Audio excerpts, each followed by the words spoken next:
You know, there's a lot of important things you got to have to be a good tennis player. But one of the most important, in my opinion, is to have a good grip. And the reason I say that is through the years, I've seen all the good players who have good sound strokes come up with a good grip as well. Number one, we go to the Western grip. And the Western grip was named because back in the old days in tennis, the balls used to bounce very, very high, particularly on the concrete courts out in California. So people developed this kind of a grip to handle high balls.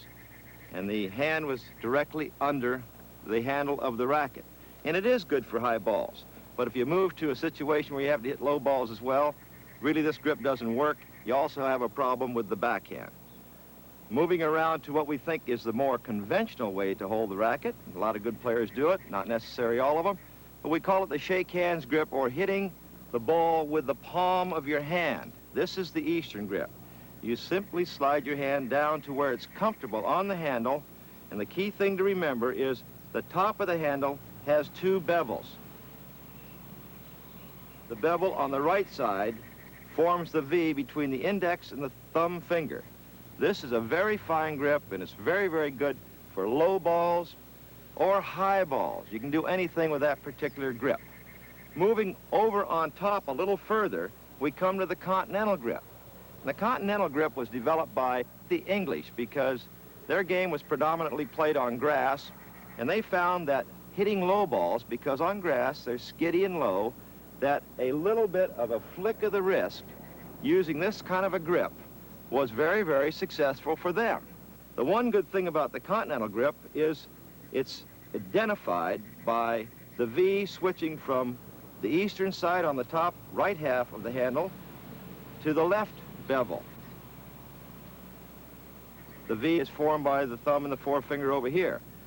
I was saying one great thing about the Continental grip is that it is practically the same grip that you'd use for a backhand. And so this is the grip that if you're going to be a single grip player, using the same grip for the forehand and the backhand, you should use this kind of a grip. It's a good one. And so far we've been talking about the various grips for the forehand, but there is a change necessary for you to produce a good backhand, unless, however, you are that Continental grip player where the forehand and the backhand can practically be the same grip. The reason it's necessary from the Eastern forehand or the Western forehand to make a grip change is to get some help, mainly from your thumb.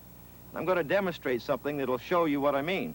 If you're in an Eastern forehand grip, which is like this, and you tried to hit the backhand, you would see that there's very, very little help, no thrust at all, because the wrist is broken, it's limp.